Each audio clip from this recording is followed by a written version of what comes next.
Hello everyone, good morning. चलिए भाई, स्वागत है आप सबका आपके अपने YouTube platform study with dear Khan sir पर। तो प्यारे बच्चों, स्टार्ट कर रहे हैं सेट 8 मध्य प्रदेश पटवारी सामान्य प्रबंधन का, है ना।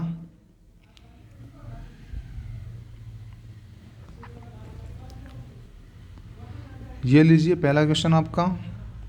एक संगठन के लक्ष्यों को प्राप्त करने के लिए आवश्यक मानव, वित्तीय, भौतिक संसाधनों को प्राप्त करना और संगठित करना किस कार्य की श्रेणी में आता है। तो भैया देखो, मानव संसाधन इकट्ठा करोगे, वित्तीय संसाधन, भौतिक संसाधन, तो ये क्या कर रहे हो, इन सबका आप आयोजन कर रहे हो एक तरह से, है ना। संगठित करना किस कार्य की श्रेणी में, आयोजन। किस में आएगा ये, आयोजन में आएगा। ओके। एक संगठन के लक्ष्यों को प्राप्त करने के लिए आवश्यक मानव, वित्तीय, भौतिक संसाधनों को प्राप्त करना और संगठित करना आयोजन की श्रेणी में आता है। ठीक है। तेजी से बढ़ती उपभोक्ता वस्तुओं को पहचाने। केचप सॉस लगा सकते हैं आप, ये सबसे ज़्यादा बढ़ रही है भैया, ठीक है ना, केचप सॉस। वित्तीय प्रभावन क्षमता के लिए पूंजी के किस स्रोत का प्रयोग किया जाता है। वित्तीय प्रभावन क्षमता के लिए पूंजी के किस स्रोत का प्रयोग किया जाता है। ऋण पूंजी का इस्तेमाल किया जाता है बेटा। किसका, ऋण पूंजी का इस्तेमाल किया जाता है। ठीक। ऋण पूंजी डिबेंचर या ऋण पत्रों द्वारा एकत्र की जाती है या दीर्घकालीन स्रोत है। और पूरे जीवन काल में निवेश प्रस्ताव से आसान रूप कुल आय को विचार में रखता है। भुगतान वापसी, पे बैंक, प्रतिफल की औसत दर, एनवीपी, वापसी की आंतरिक दर। बताइए चौथा। राइट, प्रतिफल की औसत दर। ओके। प्रतिफल की औसत दर पूरे जीवन काल में निवेश प्रस्तावों से आसान रूप कुल आय को विचार में रखता है भैया। ठीक है। अगला क्वेश्चन है हमारा। एक तेजी से बढ़ते बाजार में प्रश्न चिन्ह श्रेणी में व्यापार इकाई सापेक्षता बाजार हिस्सा होता है अल्प। क्या आएगा बेटा, अल्प। ठीक है। देखो, वह बाजार जिसमें पूर्ति की तुलना में मांग अधिक प्रभावपूर्ण होती है और मूल्य तय करती है, ठीक है ना, वो एक तरह का अल्प बाजार होता है। ठीक। प्रतिपूरण का निम्नलिखित में से कौन सा प्रकार एक पुरस्कार के रूप में जाना जाता है। प्रतिपूरण का निम्नलिखित में से कौन सा प्रकार एक पुरस्कार के रूप में जाना जाता है, जो कि एक महिला कर्मचारी व्यक्तिगत निष्पादन के आधार पर उसके नियमित वेतन के अतिरिक्त प्राप्त करती है। नियमित वेतन के अतिरिक्त जब प्राप्त करती है और अच्छा बेहतरीन प्रदर्शन उसने किया है, निष्पादन किया है, तो उसको हम बोलेंगे प्रोत्साहन राशि, जो कि उसको किस रूप में मिलती है, प्रोत्साहन के रूप में मिलती है, उसके बेहतर कार्यों के लिए मिलती है। राइट, प्रोत्साहन राशि।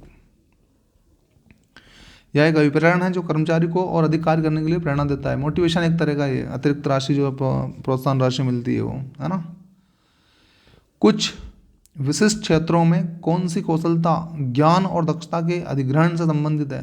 तकनीकी कौशलता भैया यह होगी, तो ज्ञान और दक्षता बेहतर होगी आपकी। ठीक है। कुछ विशिष्ट क्षेत्रों में तकनीकी कौशलता ज्ञान और दक्षता के अधिग्रहण से संबंधित है ना।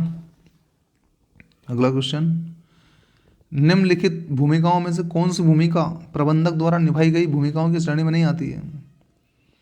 अव्यवस्था संचालक, वार्ताकार, संसाधन संभाजक, प्रवक्ता नहीं आता है भैया इसमें। प्रवक्ता होने की जिम्मेदारी नहीं होती है एक प्रबंधक की। ठीक है। देखो, प्रवक्ता प्रबंधक का दायित्व व कार्य नहीं है, यह कार्य तो कंपनी का पीआरओ करता है। कौन करता है, पीआरओ करता है। ठीक है।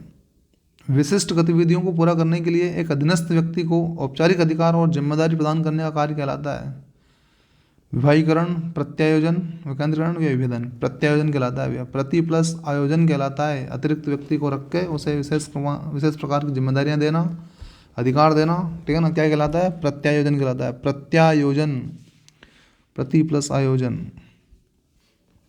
ओके।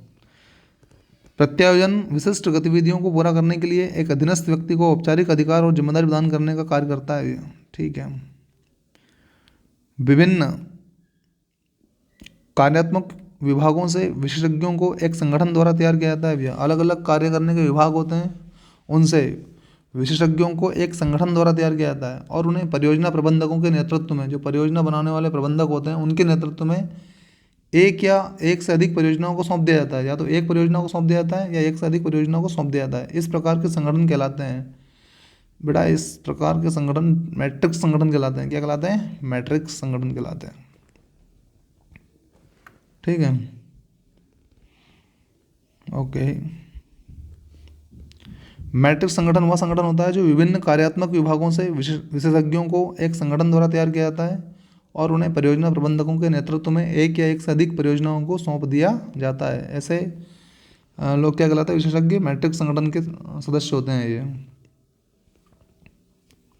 अगला क्वेश्चन है, निम्न में से किस प्रकार के साक्षात्कार का उद्देश्य उन आवेदकों को छांटने का है जो स्पष्टता कार्य के लिए अयोग्य है? स्पष्टता कार्य के लिए है, जो बिल्कुल ही कार्य के लिए क्या है? अयोग्य है। तो प्रारंभिक स्तर का जो साक्षात्कार होता है ना बेटा, वही छांट देता है ये, है ना। यहीं से छटनी हो जाती है, शुरुआत यहीं से हो जाती है छटनी की। तो जो बिल्कुल अयोग्य है किसी कार्य को करने के लिए, उनको तो प्राथमिक स्तर पर ही अलग कर देंगे हम, है ना। प्रारंभिक साक्षात्कार उम्मीदवारों की योग्यता के आधार पर कि वह रिक्त पद के योग्य है भी कि नहीं देखकर उन्हें अस्वीकृत कर दिया जाता है। ठीक है, अगला क्वेश्चन है, HRM में निम्नलिखित तत्वों में से कौन से तत्व का एक संगठन में प्रौद्योगिकी का सबसे महत्वपूर्ण उपयोग होता है? HRM से ही समझ जाओ आप, मानव संसाधन सूचना प्रणाली से संबंधित है ये। ठीक है ना, ये सा वाले पे ह्यूमन रिसोर्सेज है ना ये। ठीक है सर, HRM में मानव संसाधन सूचना प्रणाली का एक संगठन में प्रौद्योगिकी का सबसे महत्वपूर्ण उपयोग होता है। ठीक है ना, HRM में के लिए वित्तीय रिपोर्ट देना अनिवार्य है। एकल स्वामित्व व्यापार के लिए, पब्लिक लिमिटेड कंपनियों के लिए, प्राइवेट लिमिटेड कंपनियों के लिए, भैया पब्लिक लिमिटेड कंपनियों के लिए वित्तीय रिपोर्ट देना अनिवार्य होता है भैया, क्योंकि मामला किसका है? पब्लिक का है। किसका है? पब्लिक है, रिपोर्ट मांगती है पब्लिक। देखिए, पब्लिक लिमिटेड कंपनियों के लिए वित्तीय रिपोर्ट देना अनिवार्य है, ध्यान रखिएगा। स्वतः वित्तीयन को शामिल करता है देनदारी लेखे को, लेनदारी लेखे को, अल्पकालीन ऋण को या ऋण की श्रृंखला को। स्वतः वित्तीयन, बताइए। बिल्कुल सही आंसर, देनदारी लेखे को, देनदारी लेखे को। स्वतः वित्तीयन देनदारी लेखे को शामिल करता है। किसको? देनदारी लेखे को शामिल करता है। ओके, मुद्रा बाजार म्यूचुअल फंड के अधीन है। किस प्रकार से है देखते हैं हम। मुद्रा बाजार म्यूचुअल फंड एक वित्तीय कंपनियों के रूप में भी जाना जाता है, या फिर एजेंसियां होती है जो कि धन बाजार उपकरणों में अप्रत्यक्ष रूप से निवेश करने के लिए व्यक्तियों और छोटे व्यापारों को सक्षम करती है। बिल्कुल सही आंसर है भैया, वाला एजेंसियां होती है ना, जो कि धन बाजार उपकरणों में अप्रत्यक्ष रूप से निवेश करने के लिए, कि इन बाजारों में आप अप्रत्यक्ष रूप से क्या करें? निवेश करें, और निवेश करने के लिए व्यक्तियों और छोटे व्यापारी जो होते हैं उनको सक्षम करती है ये। ठीक है ना, ओके। देखो, एजेंसियां होती हैं। ओके, अगला देखिए, संलग्न आकृति में विभिन्न के साथ एक बहुउत्पाद संगठन की संरचना को प्रस्तुत किया गया है। हम कह सकते हैं कि यह एक है, क्या है? यह एक प्रोडक्ट है, प्रोडक्ट बी। ठीक है, जटिल संगठन, मैट्रिक्स या स्तंभ संगठन, बताइए। वेरी गुड, मैट्रिक्स संगठन ही है। ठीक है ना, ऐसे संगठन क्या बोलते हैं? मैट्रिक्स संगठन कहते हैं हम। संलग्न आकृति में विभिन्न के साथ एक बहु उत्पाद संगठन की संरचना को प्रस्तुत किया गया है, और हम इसे एक मैट्रिक्स संगठन कह सकते हैं। ठीक है, मैट्रिक्स संगठन कहते हैं। डिटेल क्लास है, जब बेटा आप पढ़ेंगे ना, जब पढ़ के आए होंगे तो आपको वैसे ही क्लियर हो गया होगा ये। ठीक है, संघर्ष प्रक्रिया में संघर्ष कब दृष्टिगोचर होता है? संघर्ष कब दृष्टिगोचर होता है? संघर्ष की प्रक्रिया में, व्यवहार में जब आता है ना संघर्ष, तो दिखता है लोगों को, हाँ यार कर रहा है कोई बंदा संघर्ष। ठीक है ना, तो व्यवहार में दृष्टिगोचर होता है। संघर्ष प्रक्रिया में, संघर्ष व्यवहार में दृष्टिगोचर होता है। ठीक है, प्रभावशीलता इससे संबंधित होती है, दक्षता से, संसाधन जुटाने से, लक्ष्य उपलब्धि से, लागत में। भैया आप अपना लक्ष्य को हासिल कर लीजिए, दुनिया आपके प्रभाव को समझ जाएगी। ठीक है ना, तो लक्ष्य उपलब्धि से। ठीक है ना, सकल लाभ बिक्री घटाव होता है, सभी व्यय, कार्यालय में प्रशासनिक व्यय, या विक्रय एवं वितरण का खर्च, विक्रय माल की लागत, विक्रय माल की लागत, सकल लाभ बिक्री घटाओ विक्रय माल की लागत होता है। ठीक है ना, कौन सा आंसर आएगा बेटा? आंसर आएगा हमारा द। ठीक है, ओके, क्लियर हो गया। सकल लाभ बिक्री घटाओ विक्रय माल की लागत होता है। सभी लागत पर लेन देन का अभिलेखन करना और बाजार मूल्य पर नहीं करना कहलाता है। सभी लागत पर लेन देन का अभिलेखन करना और बाजार मूल्य पर नहीं करना क्या कहलाता है? बाजार मूल्य पर नहीं करोगे। मादा अवधारणा, बौद्ध अवधारणा, लागत अवधारणा या समय अवधि अवधारणा, बताइए। बिल्कुल सही, लागत अवधारणा, 20 का सा। ठीक है,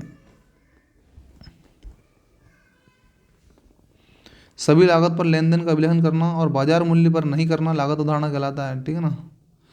विक्रय सामग्री की लागत होती है, विक्रय सामग्री की लागत होती है, बताइए भैया। प्रारंभिक स्टॉक प्लस खरीद माइनस अंतिम स्टॉक प्लस प्रत्यक्ष लागत। ठीक है, बिल्कुल सही आंसर है, पहला ही आंसर चले जाइए। ये फार्मूला है इसका, विक्रय सामग्री की लागत का। ठीक है, अगला, बीएसआर को के लिए तैयार किया जाता है। किसके लिए तैयार करते हैं भैया बीएसआर को? रोकड़ बही में संतुलन अद्यतन के लिए, रोकड़ बही और बैंक पुस्तिका के बीच अंतर के सामंजस्य के लिए किया जाता है। बिल्कुल बी आंसर है। रोकड़ बही जो होता है वो और बैंक पुस्तिका जो होती है उसके बीच जब अंतर बताना होता है तो हम इसलिए बीएसआर का इस्तेमाल करते हैं। ठीक है, बीएसआर को रोकड़ बही और बैंक पुस्तिका के बीच अंतर के सामंजस्य के लिए तैयार किया जाता है। भौतिक पर्यावरण के लिए फायदेमंद और पारिस्थितिकी सुरक्षित उत्पादों और गतिविधियों को बढ़ावा देने के रूप में किया जाने वाला विपणन कहलाता है। हरित विपणन कहलाएगा भैया। भौतिक पर्यावरण की सही समझ जाइए, पर्यावरण का मतलब उससे हरित विपणन से संबंधित है। ठीक है ना, हरित विपणन भौतिक पर्यावरण के लिए फायदेमंद और पारिस्थितिकी सुरक्षित उत्पादों और गतिविधियों को बढ़ावा देने के रूप में किया जाने वाला विपणन हरित विपणन कहलाता है। ठीक है, एक व्यापार का एक वर्ष में कुल राजस्व 2,40,000 रुपये एवं सकल लाभ 60,000 रुपये, सकल लाभ अनुपात क्या है? अरे सर इतना तो हमें याद है गणित थोड़ा बहुत तो, है ना। 25%, और क्या, निकाल के देखिए आप लोग, क्लियर हो जाएगा। 25% है सही, 4 भागों में बांट के देखेंगे तो मिल जाएगा आपको। एक व्यापार का एक वर्ष में कुल राजस्व 2,40,000 रुपये एवं सकल लाभ 60,000 रुपये, सकल लाभ 25% है भैया इसका। ठीक है ना। वातावरण निगरानी पर जोर देता है, कार्यनीतिक योजनाओं के प्रभाव का आकलन करता है और आवश्यकतानुसार उन योजनाओं में परिवर्तन करता है। वातावरण जो होता है वो उसकी निगरानी पर जोर देता है, कार्य की जो नीतियाँ हैं उन योजनाओं के प्रभाव का आकलन करता है और आवश्यकतानुसार उन योजनाओं में परिवर्तन भी करता है। कौन है भैया? रणनीतिक नियंत्रण है, बिल्कुल सही आंसर। रणनीतिक नियंत्रण है भैया, रणनीति बनानी पड़ती है कि कैसे चीज़ों को कंट्रोल किया जाएगा, है ना, तो उसको बोलते हैं रणनीतिक नियंत्रण। ठीक है, रणनीतिक नियंत्रण वातावरण निगरानी पर जोर देता है, कार्यनीतिक योजनाओं के प्रभाव का आकलन करता है और आवश्यकता अनुसार उन योजनाओं में परिवर्तन करता है। ठीक है ना, अतः रणनीतिक नियंत्रण वाला ऑप्शन ए हमारा बिल्कुल सही है। थैंक्स फॉर वॉचिंग एवरीवन, है ना। मिलते हैं हम अगले एपिसोड में। बाय, सी यू, शबा खैर, टाटा, टेक केयर।